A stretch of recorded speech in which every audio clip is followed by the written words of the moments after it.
Я буду проповедовать сегодня на теме, или вернее, я проповедую сегодня на теме Ветхий и Новый человек. Ветхий и Новый человек. То есть старый и новый человек. Ветхий, вернее, наш ветхий и новый человек. Наш ветхий и новый человек. Ефесянам 4 глава. Ефесянам 4 глава, 22 стиха по 32 стихи. Ефесянам 4, 22 по 32 стихи. Здесь написано такие слова. Человек, у кого опухоль в левой ноге, нижней стороне, положите руку, эта опухоль зайдет во имя Иисуса. 22 по 32 стихи. Отложить прежний образ жизни ветхого человека, истлевающего и в обольстительных похотях, а обновиться духом ума вашего. Обновиться духом ума вашего и облечься в нового человека, созданного по Богу, праведности и святости истины. Поэтому, отвергнувши ложь, говорите истину, каждый ближнему своему. Потому что мы члены друг другу. Гневаясь, не согрешайте. Солнце да не зайдет на гневе вашем. И не давайте место дьяволу. Покрал пред не кради, а лучше трудись, делая своими руками полезное, чтобы было из чего уделять нуждающимся. Никакое длинное слово да не исходит из уст ваших, а только доброе для назидания в вере, дабы оно доставляло благодать слушающим. И не оскорбляйте Святого Духа Божия, которым вы запечатлены в день искупления. Всякое раздражение и ярость, и гнев, и крик, и злоречие со всякою злобою да будут удалены от вас. Но будьте друг к другу добры, сострадательны, прощайте друг друга, как и Бог во Христе простил вас. Евангелие. Это есть Евангелие, братья. В этом местописании, которое мы читали, вы обратите внимание на слово, два выражения. Ветхий человек, который говорит нам, что нужно отложить, и новый человек. Я вам расскажу, что это значит. Ветхий человек – это я, когда я не знал Бога. Я был религиозным. И ты тоже, и вы тоже. Мы были с вами религиозными, то есть ставили свечки по праздникам, ходили в церковь, но без откровения Бога. Это есть ветхий человек. А потом что-то случилось. Мы пришли к Богу, и мы все знаем, что наши жизни изменилась. Правда? Что я знаю, что моя жизнь изменилась. Мы возродились. Мы родились заново. То есть мы приобрели новую идентификацию. Мы как сейчас имеем новый человек.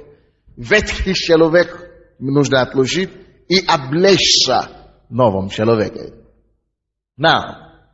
Ветхий человек, что это такое? Как мы жили с вами раньше?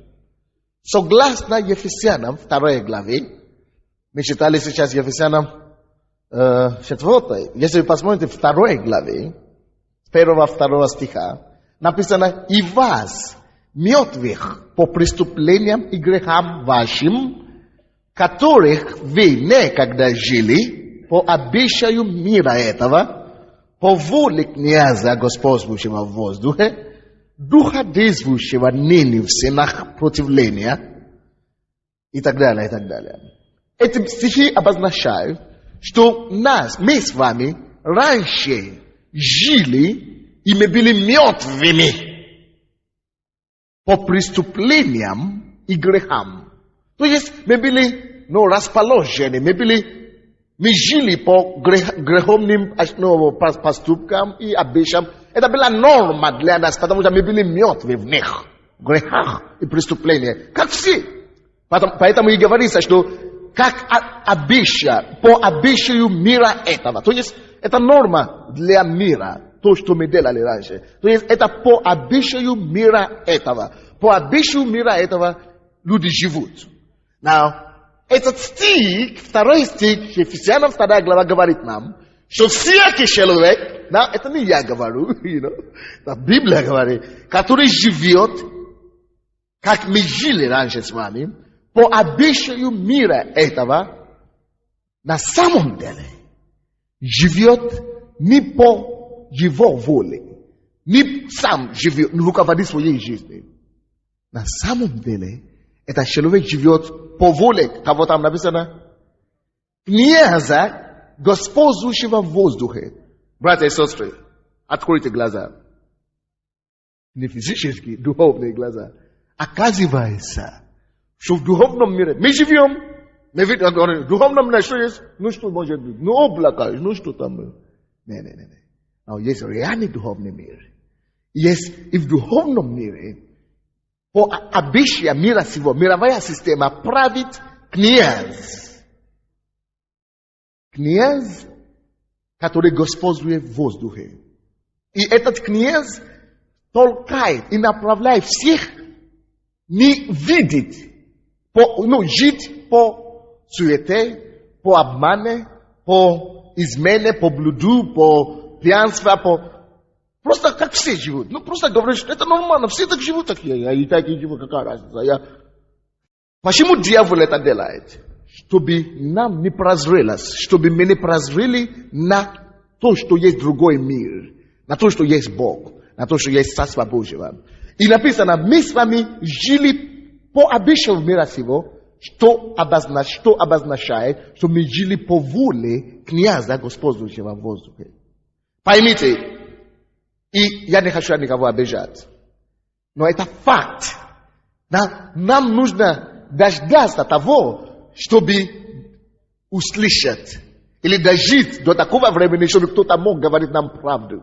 Слушайте, любой человек, какой бы хороший он ни был, от ангел, если еще не принял Иисуса Христа своего Господа и Спасителя, если еще не омит кровью Иисуса хоть раз в жизни, не сделал это сознательно, какой бы он ни был, живет на самом деле. Не по руководству своего ума. Он думает, что я сам хочу. Но кто тебе осунут эти мысли? Кто тебе осунут мысли в голове? Ты же не знаешь. Любой человек вне Христа живет по воле князя этого невидимого, который господствует в воздухе.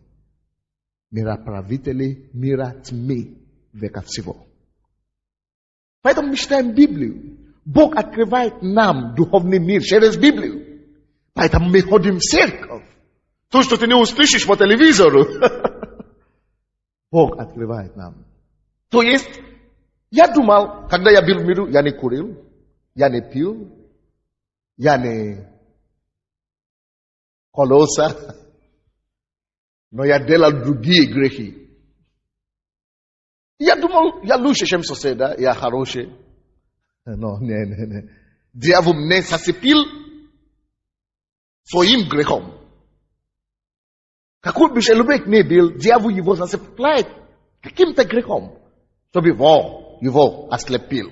Пускай он живет по этой воле, по этому обычаю. И он думает, что он нормально, и он не знает, что он уже все идет прямым путем ад. Пока Иисус не приходит. И почему это так? Что происходит, когда Иисус приходит? Слушайте внимательно. Когда Иисус приходит в жизнь человека, и человек тут, скажем, это есть царство небес, царство от тьмы, этот есть мир, и человек кается здесь, в этом же мире, где мы живем, Есть другое царство, параллельно. Царство Божье, царство света. Это царство тьмы, это царство света. Здесь господствует дьявол, или князь в воздухе. Здесь господствует Иисус через Библию и Дух Святой. Здесь господствует зло и зла. Здесь господствует добро. Свет и тьма. Добро и зла. Это реальное, действительно в духовном мире. Жаль, что мы с вами не видим духовный мир. Но это реальная действительность. И когда кто-то из нас кается здесь и принимает Иисуса, это значит, я сознательно говорю, дьявол, ты больше мне не господин. Дьявол, ты больше мне не князь. Я сознательно... То есть, у нас открываются глаза, и мы говорим, Иисус, я принимаю тебя теперь. До того мы и молились там. До того мы плакали там, мы искали Бога там. Но когда Бог открывает наши глаза, мы видим, что нет, я грешник. Мы каемся в своих грехах. И как только что мы это делаем сознательно, Иисус входит в наше сердце, обновляет нашу жизнь, и Бог, согласно Колоссянам 1, 13-14, Бог приводит нас из царства тьмы в другое царство, царство возлюбленного Сына Своего, царство света. Он приводит нас сюда. Поэтому, будучи на земле, украинской, или африканской, или американской, в одном доме два человека могут жить. Они оба хорошие. Допустим, я не курю, или, допустим, я курю. Бог меня уже спас, привез сюда, и я еще курю, еще не освободился, но я уже спасен. Но кровь Иисуса уже отметила меня. Слушай, даже человек, который здесь не курит, если он умрет, он попадет в ад. А это попадет в рай. И ты скажешь, ну несправедливо же. Ну не в том-то дело. Дело в том, что этот, который уже переведен сюда, уже кровью Иисуса очистит свою духовного человека. И он уже переведен из царства тьмы, он уже в царство света. Это другое дело. Если он продолжает жить, ну, если он вообще упадет в грех опять и начинает опять, как он жил, опять он переводится обратно сюда. Но если пока временно, он, может быть, не ходит не так. Но если он уже покаялся, он служит Богу, читает Библию, ходит в церковь, по возможности он уже спасен. Хотя есть другие люди в миру, которые, ну, такие умные, вот, значит, я такой хороший, значит, вот, интеллигент, я значит, не курю, не пью, не колюсь. Зачем мне Бог? О, до свидания, дорогая. Увидимся в Царстве Небесном. Только ты будешь в аду в это время. То есть, теперь, о чем наша проповедь сегодня? Дело в том, что, когда мы спасены здесь были, мы остались. Я Сандей остался такой же. Мои соседи узнают, что это Сандей. Моя мама и папа видят, что это Сандей. Потому что внешне я остался такой же. Но только, то я не изменился. Моя тело не изменилось. Изменился и возродился только мой дух. Мой внутренний человек. Поэтому, когда я перехожу сюда, из-за того, что у меня еще есть плоть, и у меня еще есть тело, есть потребности, пагубные потребности, которые есть у этой плоти. И эти потребности иногда напоминают себе, дают о себе знать. И тут я должен вам сказать, какие отличительные черты у человека, который спасен и не спасен. Когда человек не спасен, живет в царстве тьмы, все его мысли, кто-то ведет, что его ведет по жизни, мы говорим, он живет по воле князя господствующего на воздухе. И каким образом этот князь в воздухе управляет человеком? Он управляет его по эгоизму, собственному желанию. Вот я господин своей жизни, я твой царь, Это первая черта человека неспасенного. Если человек говорит, вот я сам свой господин, и мне все равно, что Бог говорит, мне все равно, что Библия, и вот то, что я хочу, что и делаю. О, вот вам первое подтверждение. Что это князь мира действует. Но когда человек уже приходит сюда, да, мы имели это такое настроение раньше, но теперь Иисус наш господин. Второе. Люди, которые еще в царстве тьмы, они живут по похотям и преступлениям. То есть их жизнь управляется тем похоть. Вы знаете, что такое похоть? То, что они хотят. Похоть ушей. То, что мои глаза видят, я хочу. Я увидел ее. Не все равно это жена чужого человека или у меня совесть. Я хочу. То есть, конечно, в разных стадиях, в разных людей. В миру тоже есть порядочные люди. Не все так живут. Но, в принципе, дьявол берет тебя либо по похоти ушей, то, что твои глаза хотят, и требует, это тебя управляет. Это похоть ушей. Есть еще похоть плоти. То, что твоя плоть хочет, вот я хочу это, себе брать, кушать до завтра, а потом ты станешь. Не, например. Похоть плоти, это второй, как дьявол управляет людей, похоти. Или гордость житейская. 3 вещи. Если ты не попал под похоть ушей, что вот дай мне эту женщину, дай мне эти деньги, дай мне, то ты попадешь под похоти плоти. Вот, не хочешь это, ты не можешь насытить свою плоть. Это второе. Если ты не попал ни похоть ушей, ни похоть плоти, ты обязательно, как не хочешь, попадешься под гордость житейская. Это значит, я значит, я только я здесь значит что-то. Вот как дьявол управляет людьми, которые в царстве тьмы, которые еще не спасены. Но когда мы спасаемся, Бог приводит вас в царство небесное, и теперь Господин вашей жизни становится, вы знаете, это Иисус. И вы теперь живете не по воле князя невидимого, который в мире, но господствует в воздухе, а теперь вы живете по воле Божьей, согласно Библии. Слову Божьему. Вы понимаете меня? Поэтому, если здесь вы были водимыми плотью и похотью, здесь вы будете водимыми теперь Духом Святым. Потому что Дух Святой приходит в ваше сердце. Вам и ваше сердце, ваш Дух. Аминь. То есть, очень просто. Кого-то, давай, вот черная такая, симпатичная такая, пускай идет сюда, да. Может отсюда, или чтобы не упасть только. Нет? Давай я помогу. Ты будешь помогать мне проповедовать сегодня. Только не обижайся, это пример будет, хорошо?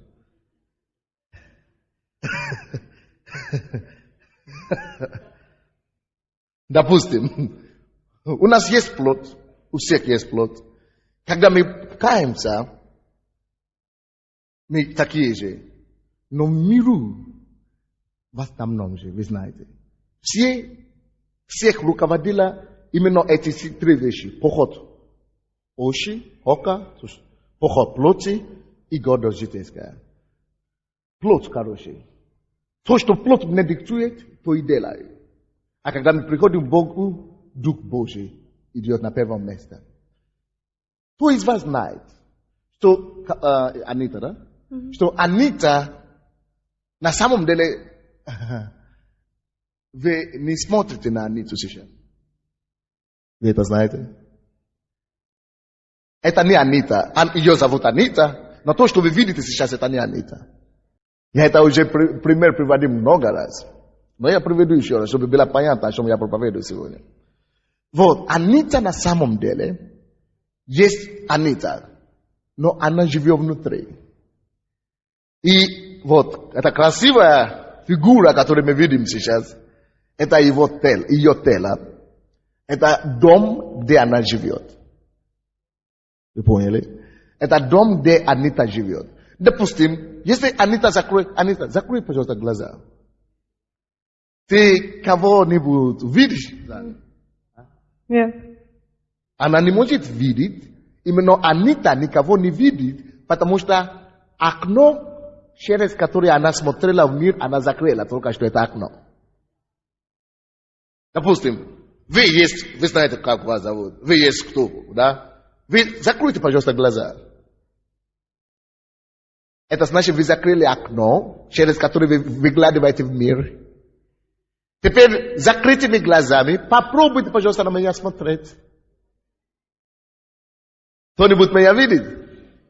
Это значит, все ваше тело, это не вы. Вы там находитесь внутри. Вы только через эти 2 окношки выглядываете в мир. No mala этого знает в миру. Я это еще вам докажу по другим примерам. Но мало кто это знает. Люди все в миру, потому что дьявол, князь мира сего, дает людям думать, что то, что ты видишь, это то, что и есть. То, чего ты не видишь, нет. Нет реальности. То есть дьявол добавит нам в голову, что Анита это то, что я вижу. Анита, значит, это черные волосы. Может быть, она вообще украшенная. Я здесь сказал, не обижайся. Но Анита это не черные волосы. Кто-то ее видит, Анита это длинные волосы. Это черный такой красивый, это как это, пиджак или как, пиджак, да? Пальто. И вообще это красавица с красными губами. Но она не такая, то, что я сейчас скажу, она это не сделает. Она как раз подходящая, потому что она уже покаялась. Но и кто-то какой-то кавалер появился завтра. Я видел такую красавицу на улицу. Длинная нога, длинные пальцы. Я готов.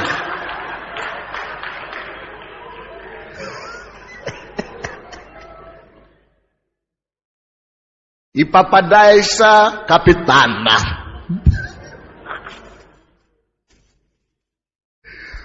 А потом прожили полгода. Куда я пропал, Боже? Я думал, она такая красивая. Слышишь? Анита, она никакое отношение не имеет к тому, что волос, то, что вы видите вообще сейчас. Чтобы знать Аниту, нужно с ней проводить время. Нужно знать, что внутри живет. Допустим, возьмите меня. Вы, допустим, видите меня на улице, допустим. Вы думаете, очень много раз, когда я прохожу на улице в магазин, кто-то говорит, шоколад.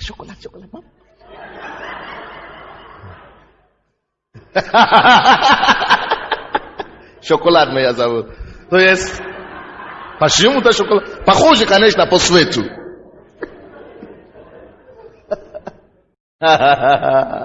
Разве это не интересно?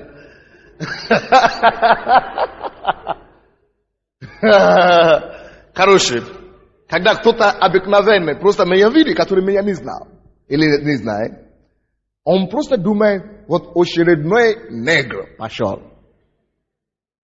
И все, смеется или улыбается, все. Но, когда, допустим, вы меня уже знаете, правда? Когда я выхожу на сцену, некоторые из вас, вы вообще забываете, что это вообще, я темная вообще кожа. Вы уже говорите, для вас это пастор пошел на сцену. Правильно, да? То есть, вы уже воспринимаете не мою внешность.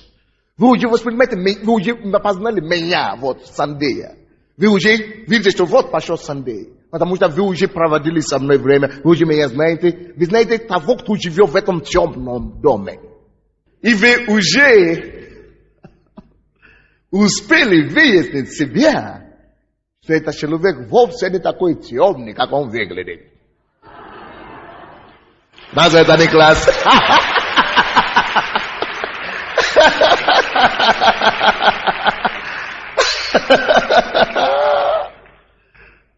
Вот. Это о чем говорит нам? Говорит нам о том, что человек, по сути дела, не есть то, как он выглядит, или то, что мы воспринимаем внешне. Человек есть дух. Потому что мы созданы по образу Бога. Бог есть дух, и Он создал нас по Его образу. Вы поняли меня сейчас? То есть мы есть дух, и дух живет в этом теле. Допустим, я еще другое доказательство вам приведу. Если кто-то умер, кто-нибудь когда-то увидел мертвого тела или человека? Кто-нибудь видел? Так, труп мы говорим. Человек лежит, либо в это самое гробу или что-то. И мы говорим, человек умер. И еще родственники плачут, или рыдают, умер родственник. Или папа, или мама, или кто-то. Дедушка умер. И мы плачем. Стоп. Как это он умер, когда он тут лежит? Почему мы говорим, он умер? Потому что пульса уже нет, сердце не бьет и так далее. И это подсказывает нам, врачи проверяют, говорят, умер. Как это он умер, когда он здесь лежит? На самом деле, да. Мы говорим, что он умер, потому что настоящая бабушка или дедушка, который там был внутри, он ушел. И это наглядное доказательство нам, что это тело, это не я. Потому что если бы это был я, вы видите, я лежу. Это не я. Вы поняли меня, да? То есть я уже ушел. Вот, когда настоящий дух уходит, человек мне говорит, он умер. Потому что он сам, он действительно не умер. Слушай, никто из нас не умрет. Никто из нас не умрет. Никто не умрет. На самом деле, когда мы говорим, человек умер, просто его дух, он сам, его личность, вышел из этого тела. Допустим, когда клиническая смерть, люди говорят, когда они вышли и видели себя со стороны, и видели, что родственники плачут и так далее, а я стою, как это они плачут, а я же стою. Они видят себя, они стоят как сам себя, как личность. Слушай, не обманывайся. Если ты думаешь, что ты можешь жить как хочешь, обманывать людей, грабить людей, издеваться над людьми, и думаешь, что нет суда Божьего, и думаешь, что ты умрешь и все закончится. Oh, good! Как песчано для тебя до слезы. Ты пристанешься перед Богом такой, как ты есть. Единственная разница в том, что тебе уже нельзя будет убить. Потому что когда ты перейдешь из этого тела в другое тело, вот это тело уже будет совершенное тело, которое не умрет уже. Тело, которое ты уже будешь провести либо ад твой, либо рай. Никто из нас не умрет. У нас будет вечность. Поэтому жизнь дана каждому человеку один раз. И ее нужно так прожить, чтобы потом решить. Потому что эта жизнь, зачем нам жизнь дана один раз? Я вам скажу. Она дана нам один раз по одной простой причине. Чтобы потом, чтобы мы сами своими собственными руками решили, где мы проведем следующую жизнь. В раю или в аду. Поэтому Маяковский, или как его зовут? Авсровский сказал, жизнь дана нам однажды, один раз только. И нужно ее так прожить, чтобы не было мучительно больно за бесценно прожитые годы. Он не понимает, что он говорит, но он умно сказал. Ничего, да, он точку сказал. Но это так, на самом деле, потому что ты не умрешь. Ты продолжаешь жить. Но где? О чем я говорю теперь? Когда мы уже перешли, допустим, она и любой из нас, Анита или я, когда мы были в миру, я жил только для себя, эго. Я был сам свой Бог. Мы жили по похоти плоти, и гордость житейская. Но когда мы приходим к Богу, Иисус наш Господин, и опять тело начинает давать о себе знать. И дьявол, который ввел нас там, через плоть нашу начинает стучить. Мы знаем, что Библия так говорит, но мне плоть дает, говорит, что надо опять погордиться, похвалиться. Или ты знаешь, что нужно так, а тебе хочется, что-то плохое делать. То есть плоть, этот плоть делает эти плохие вещи. Но Бог хочет, чтобы мы были под воздействием Духа. Теперь ветхий человек, вы уже поняли, ветхий человек наш, это человек, который был водимым плотью до покаяния, который еще есть плоть, когда плоть ведет нас. Но когда человек приходит к Иисусу, вместо того, чтобы твой плоть вел тебя, Дух Святой приходит, твой Дух, согласно Евангелию от Иоанна, 3 глава, 5-6 стихи. Дух Святой входит в дух человека. Не уходи, хорошо? Я прочту. Евангелие от Иоанна, 3 глава, с 3 стиха по 6. 3 по 6 стихи. Иисус сказал ему в ответ, Иисус говорит, истина, истина говорю тебе, если кто не родится свыше, не может увидеть Царство Небесное. Что значит, кто не родится свыше? Это значит, мы все рождаемся дважды. Мы родились с вами от матери, мы родились в греховный мир. Греховную натуру имеем, адамская натура. Чтобы войти в Царство Небесное, нужно родиться еще раз. Давайте мы все скажем еще раз. И как родиться еще раз? Никодим, он был ученым человеком. Иисус ему это говорит, нужно родиться еще раз. Он не понял. Никодим задает вопрос, что значит еще раз родиться? Я не понял, ничего не понимаю. 4 стих. Никодим говорит ему, как может человек родиться, будучи стар? Неужели может он в другой раз войти в утробу матери своей и родиться? Но это невозможно. Я уже большой. Как-то я войду в утробу матери и опять родиться. Это какой-то чушь. Но это не чушь. Иисус не говорит чушь.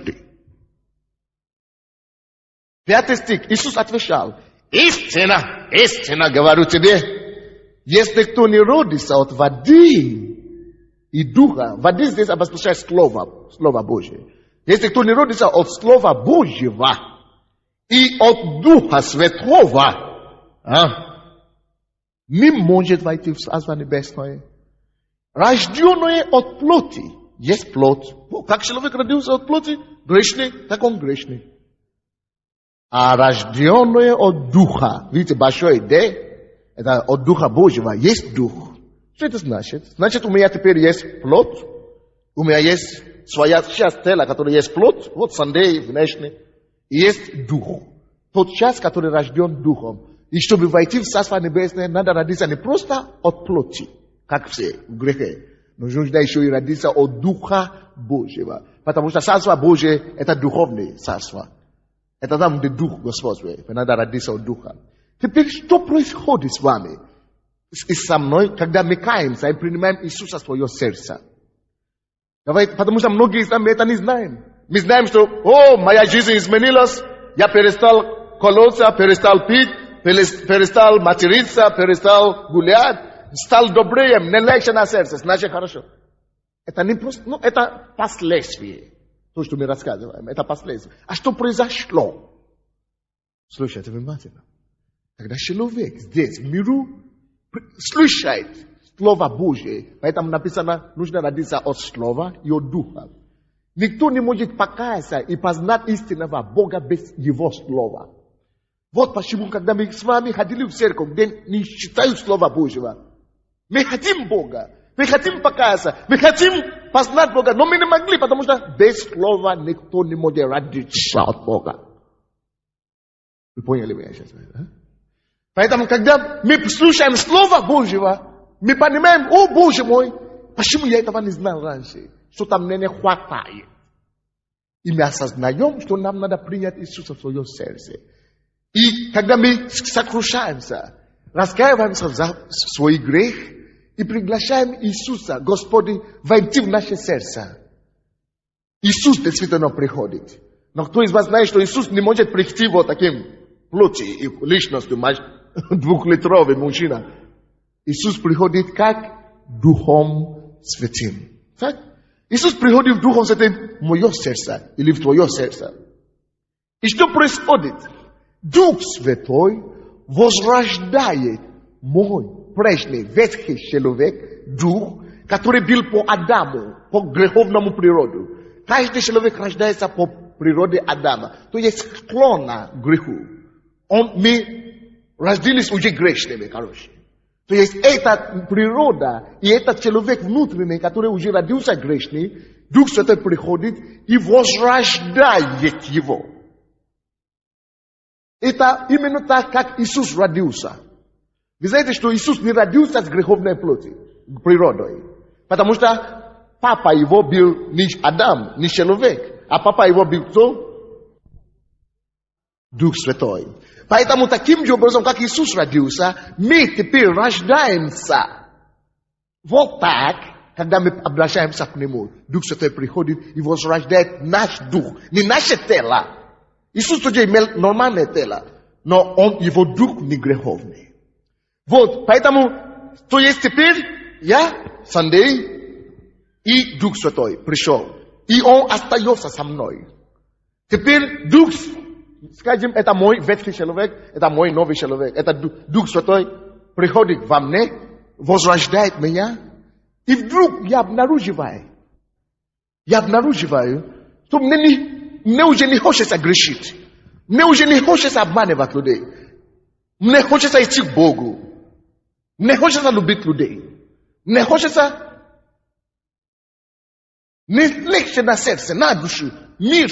Хотя есть проблемы не решаются и так далее. Но мне все равно хорошо. Почему? Дело в том, что если ветхий человек без склонен к греху, беспокойства, гордости, то теперь этот человек, новый человек, имеет совсем иную природу, Божью природу. Вы поняли меня теперь, да? И Дух Святой теперь уже со мной помогает мне в моем духе. Поймите, что я не есть тело, я есть тот, который внутри.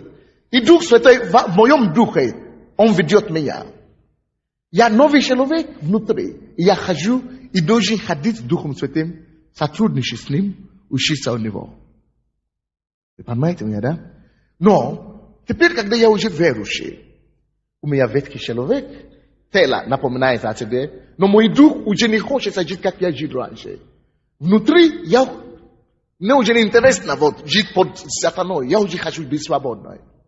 Но само по себе это не происходит. Поэтому давайте вернемся теперь к Ефесянам, откуда мы начали. 4 главе. Я еще верну к тебе, не води. Ефесянам 4 главе. Так, 22 стиха по 24. Здесь написано: отложить прежний образ жизни ветхого человека, исследующего в обольстительных похотях. Поймите, вы видите, какую характеристику Бог дает ветхому человеку. Она обольщена в похотях. То есть она деградирующаяся. Ветхий человек деградируется. Похотя, из-за похоти. И поэтому Бог говорит: отложи. Ты уже в Царстве Божьем, ты уже пришел сюда, но мысли еще приходят к тебе. Твоя плоть еще очень что-то делает непонятное. Библия говорит: отложи ветхий человек. И дальше, что он говорит в 23 стих? Так, отложи ветхий человека, который в обольстительной похоти. И в 23 стих: обновися духом ума вашего, и облейся нового человека, созданного по Богу праведности и святости истины.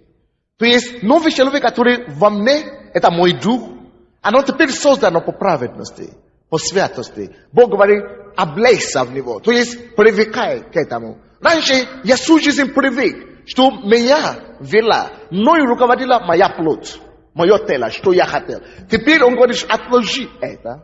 Пускай теперь дух твой, новый человек твой проявляется. Но 23 стих говорит нам самый главный ключ.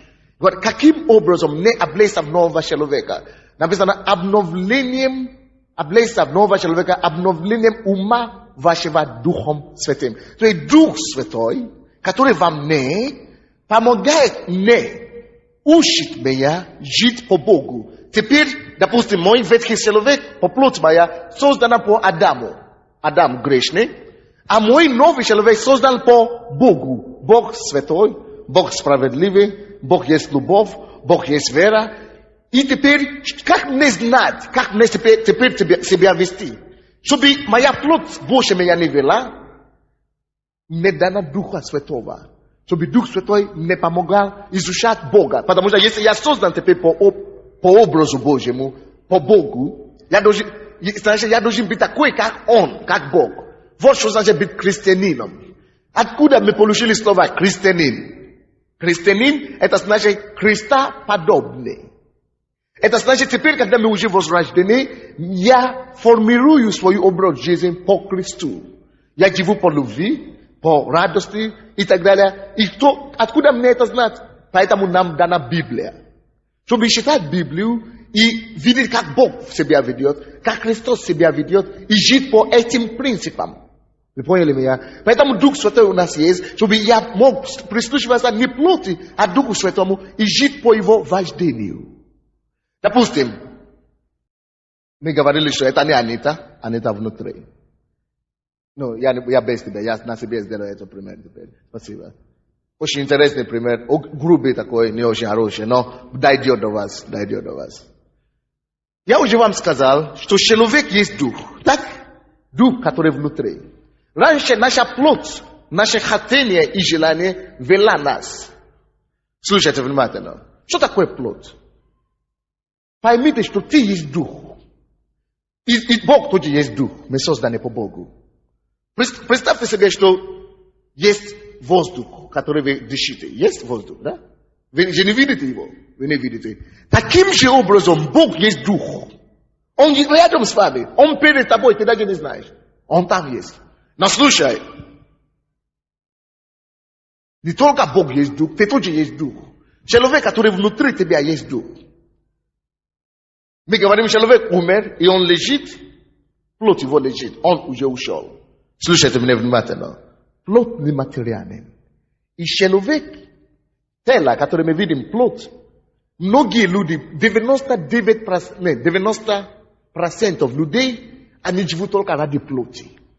Они гниются там внутри. Они пахнут плохо там внутри. Допустим, ты видишь красивую девушку, приходит домой, оказывается, она вообще безобразная. Я говорю, как это такая красивая девушка может так быть? Очень просто, потому что тело это не она. Она внутри. Если человек не заботится о своем духе, а как это делать? Только когда мы начнем жить по Библии и по вождительству Духа Святого. Слушай, мы с вами не есть плоть. Боря есть внутри. Что есть тогда, то, что мы видим, что это такое? А? Дом. И это безобразный дом, я вам скажу. Слушайте сюда. Это плоть, это похоть. Слушайте, что такое дом? Слушайте. И поэтому бабушки, дедушки, никогда не пренебрегайте себе. Вы не старые, нет. Вы молодые, вы красивые, вы слава Христа. Потому что тело это ерунда. 18 лет красиво, 80 лет ужасно. Но теперь я вам расскажу почему. Не ориентируйте свою жизнь по телу, по плоти. Не ориентируйте и не стройте свою жизнь по плоти. Почему многие люди не знают Бога и не приходят и не служат Богу до сих пор? Слушайте, потому что они думают, что весь жизнь это что мне кушать, как мне веселиться и так далее. Все. Они работают только для плоти, ради плоти. И умрет, а дух вообще худой, еле-еле стоит на ноги. И потом попадает в ад. Слушайте меня. Боря, он спасенный, он не такой. Но что такое тело? Мое тело или тело Боря? Наука выяснила, что тело это всего лишь 16 ведров не воды. Это всего лишь 16 ведро. Ведро. Чего? Какого компонента? Слушайте до конца. Это 16 ведров. Ведр. 15 из них не пропускайте самое главное из-за ведра. 15 из них заключается 15 ведров воды.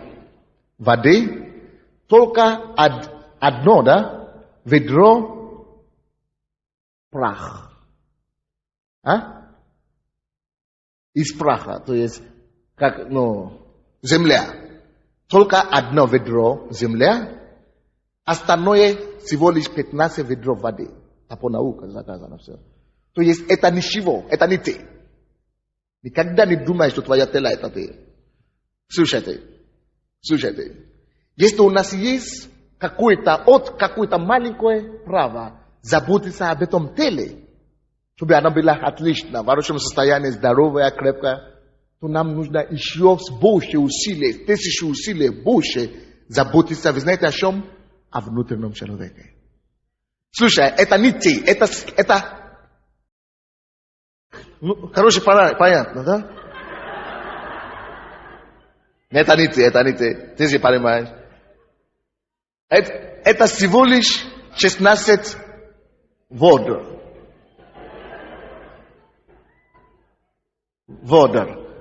16 водор. 15 ведер воды чистой. Может, не чистой у некоторых.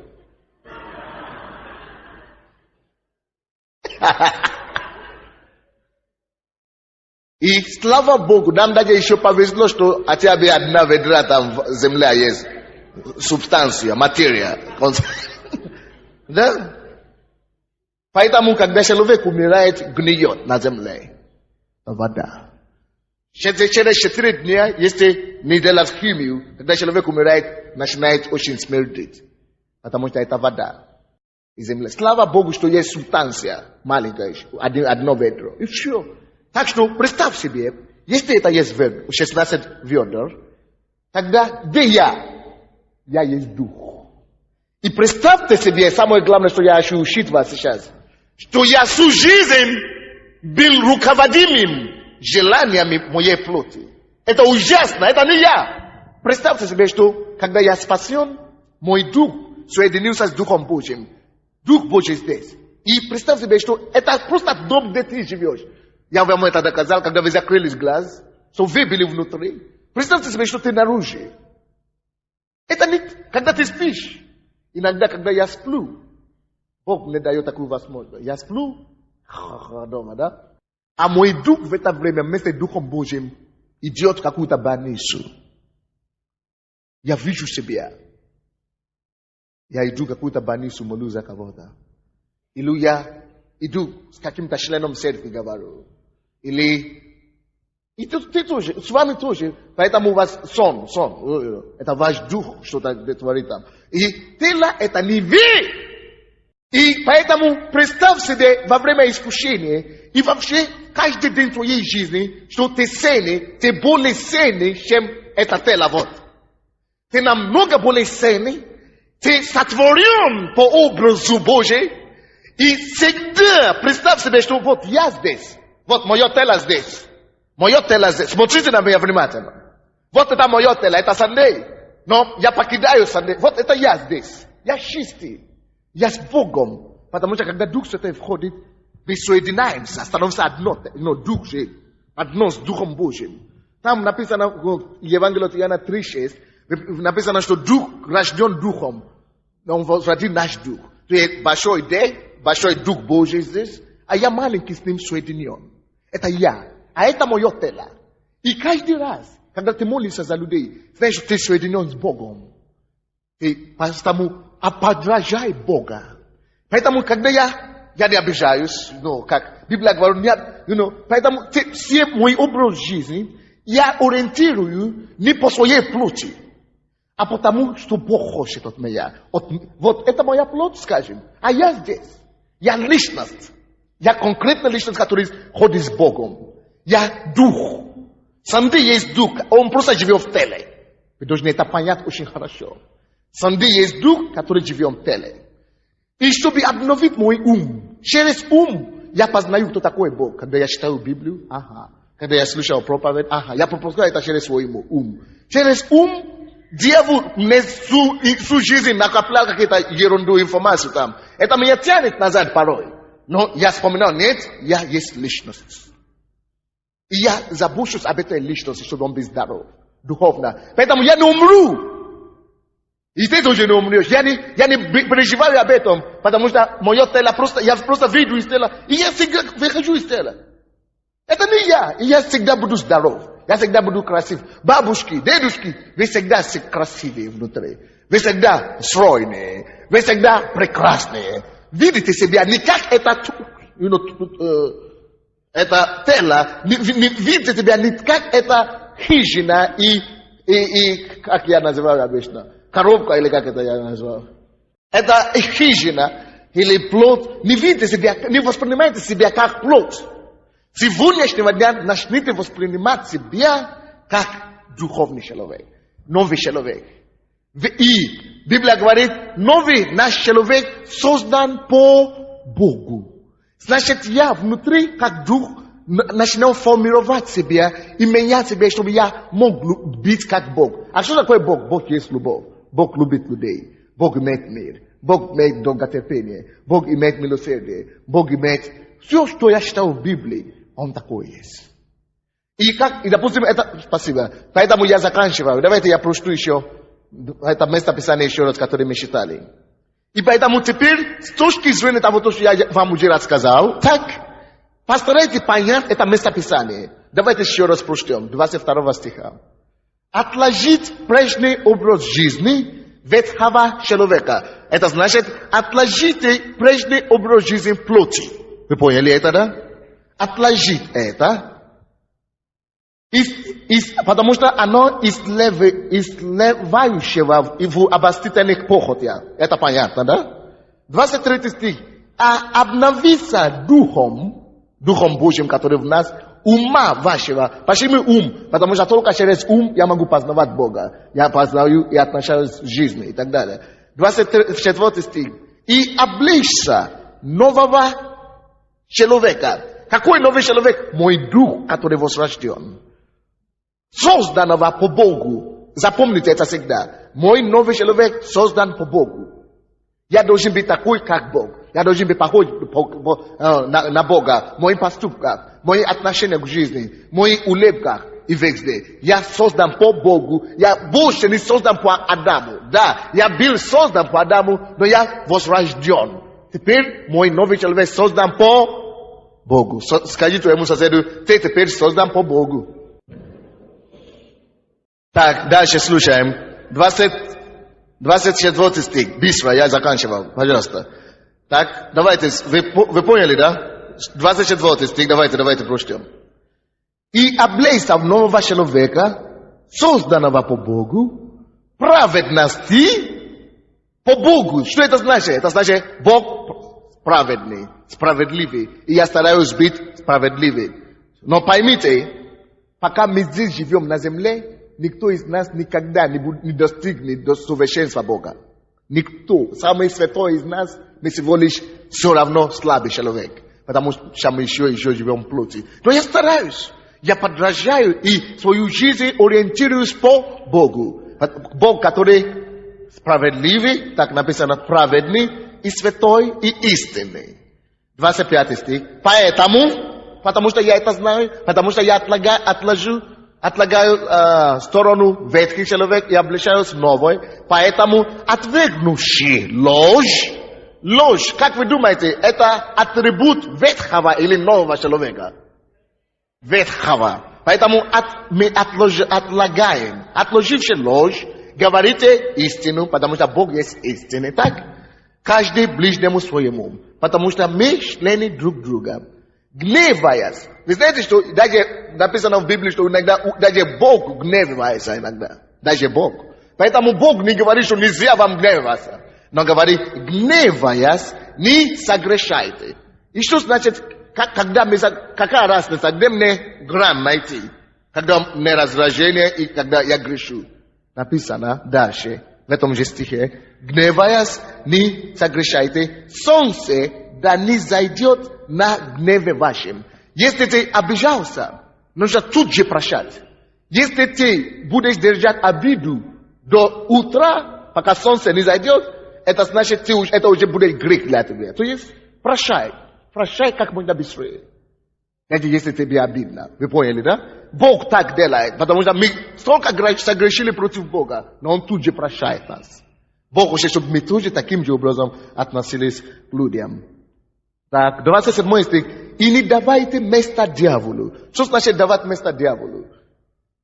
Я не должен продолжать делать эти дела тьмы, которые я делал раньше. Допустим, если я кололся раньше, или я пил раньше, курил раньше, и Бог меня освободил, если я, будучи здесь, продолжаю это дело все время, это значит, я прилагаю и приглашаю в свою жизнь опять дьявол. Я даю место дьяволу. Добровольно теперь. Потому что написано, кому вы отдаете себя послушанию, тому вы и раб. Конечно, я понимаю, что есть некоторые люди, которые недавно пришли в церковь. Это понятно. Мы не все сразу. Но если Бог тебя уже от этого освободил, надо жить в этой свободе. А если ты еще куришь, ты не можешь, приди, мы помолимся за тебя, Бог тебя освободит, без проблем. Или ты еще блудишь, или ты еще... Бог освобождает, без проблем. Надо просто захотеть и сказать, Бог, я хочу, и Он освободит тебя. Но, хотя ты еще грешный, но если ты не хочешь, и просто так получается, пока ты здесь, ты не отходишь от Бога, ты ищешь Бога, ты читаешь Библию, ты общаешься с Богом. Хотя ты еще грешный, но ты уже в Царстве Божьем, ты уже в ад не пойдешь. Потому что ты стремишься к Богу. Но если ты будешь вот так жить, все время жить во грехе, таким образом, дьявол может тебя оттянуть назад. Поэтому нужно стремиться к Богу. Так, поэтому говорится, отложить ветхий человек, взять новый человек. Так говорится дальше в 28 стих. Кто крал, впредь не кради, а лучше трудись, делая своими руками полезное, чтобы было из чего уделять даже нуждающимся помогать. Никакое глиное слово, потому что глиное слово – это атрибут ветхого человека. Вор, воровство – это атрибут ветхого человека. Никакое глиное слово да не исходит из уст ваших. Ложь – это атрибут ветхого человека. Верующий не должен лгать. Если ты уже верующий в Год или Бог, или уже больше, и ты это делаешь, это уже ветхий человек, дьявол, ты даешь место дьяволу. Дьявол тебя возьмет, ой-ой-ой, пожалеешь. А только доброе для назидания веры, дабы она доставляла благодать слушающим. И не оскорбляйте Духа Святого Божия, которым вы запечатлены в день искупления. Дух Святой в нас. Мы ему запечатлены, чтобы он сохранил нас и научил нас жить по Богу до дня спасения, до дня искупления. Но если мы будем грешить все время, мы его оскорбляем, и он отходит назад. И если Дух Святой покинул тебя, горе нам, не дай Бог. Это трагедия, это все. Ты попадаешь опять в мир опять, и суета поглотит тебя так, что ты не успеешь даже очнуться, чтобы прийти в церковь. Это ужасная вещь. Только благодаря Духу Святому мы еще приходим сюда. Только благодаря тому, что мы его не огорчаем. Мы ходим с ним. Мы сотрудничаем с ним. Разговариваем с ним. Мы пренебрегаем плоть. Дружим с ним. Вот. Только благодаря этому мы еще здравы и духовно, и физически. Но, что я хочу сказать здесь? Не поймите меня превратно, особенно женщины. Я не имею в виду, что не заботиться о своем теле. Поймите, только человек, который имеет право заботиться о своем теле, человек, который уже очищен внутри. А мы же с вами уже очищены кровью Иисуса. Мы больше кого-то не было имеем право теперь одеваться, краситься и заботиться, и выглядеть хорошо. Почему? Потому что внутри у нас уже все хорошо внутри. Иисус уже простил и омыл нас. Но мы должны и приводить наше внешнее состояние в соответствие с внутренним состоянием. Это ужас и плохо, если это наоборот. Если внутри все глиное, а внешне ты стараешься, вот тогда это уже плохо. Но если мы прощены, мы имеем право выглядеть лучше, чем любого неверующего в миру. Мы имеем это право, законное право. Потому что внутри Бог уже очистил и простил нас. Правильно? Так что вы поняли меня хорошо.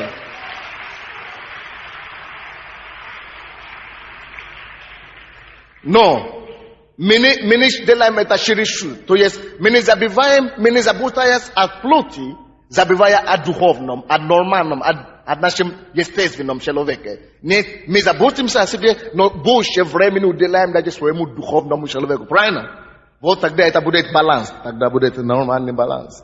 Слава Богу. Никакое глиное слово да не исходит из ваших уст, а только доброе для назидания веры, дабы она доставляла благодать слушающим. И не оскорбляйте Духа Святого Божьего, которым вы запечатлены в день искупления.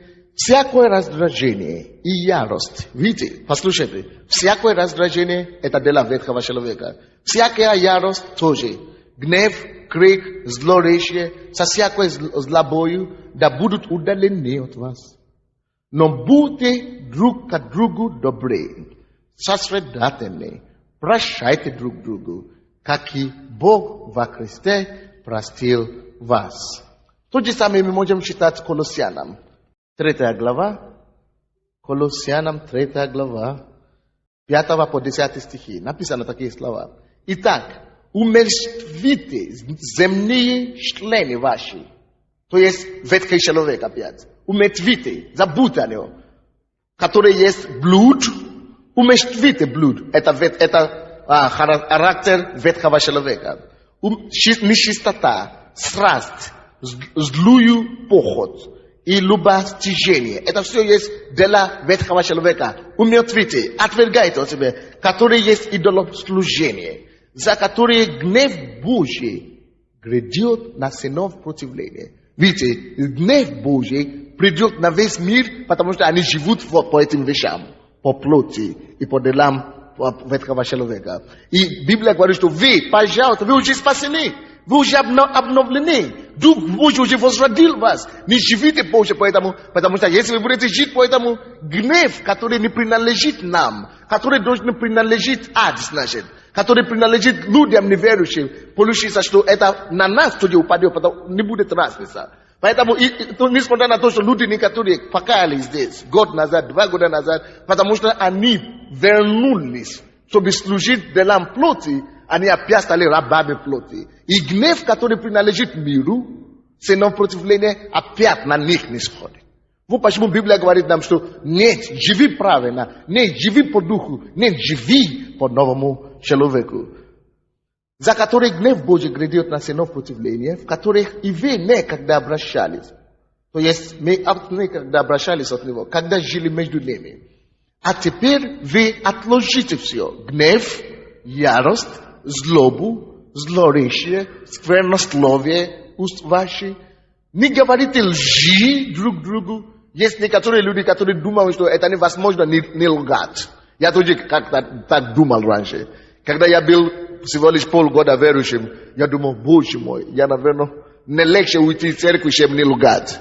Я думал, невозможно не лгать. Но я понимал, нельзя уйти от Бога теперь. Это самое лучшее, что у меня есть. Нельзя уйти. Я говорю, Господи, помоги мне, помоги мне. И вы знаете, я уже забыл, когда я последний раз лгал. Я даже уже не помню. Бог помогает, если хочешь. Аминь. Бог помогает. Потому что это твой дух уже не хочет этого. Твой дух уже новый человек. Твой дух уже склонился к Богу. Твой дух уже ищет Божие. Понимаете, да? Поэтому легко. Некоторые из нас мы пришли к Богу. Мы даже хотим продолжать курить, продолжать грешить, но уже не можешь, потому что твой дух уже создан по образу Бога. Так, не говорите лжи друг другу, завлекшись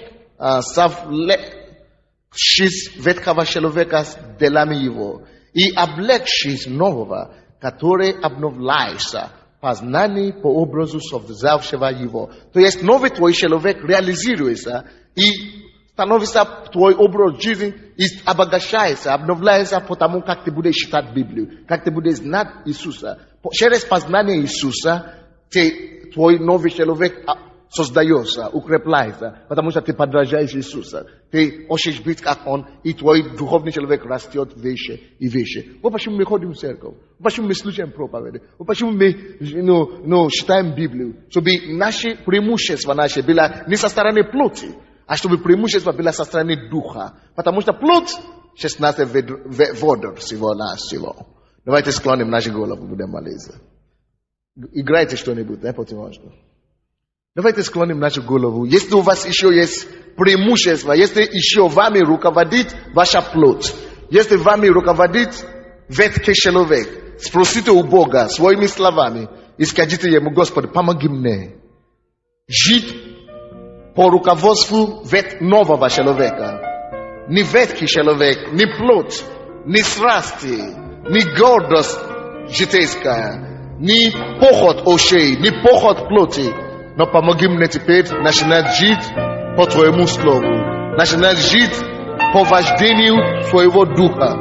Чтобы я не сосредоточился на плоти, но чтобы я видел, что я есть Дух. Тобі я більше упражнявся духом. Дружи с духом твоим. Ходил твоим духом. Если у вас есть еще какие-то дела, которые здесь написано, дела плоти, скажи Богу: Господь, я отвергаю от этого дела плоти. Я отказываюсь, Господь, я молюсь, освободи меня от этого, очисти меня, Господь. Во имя Иисуса Христа. Аминь. Дайте славу Богу.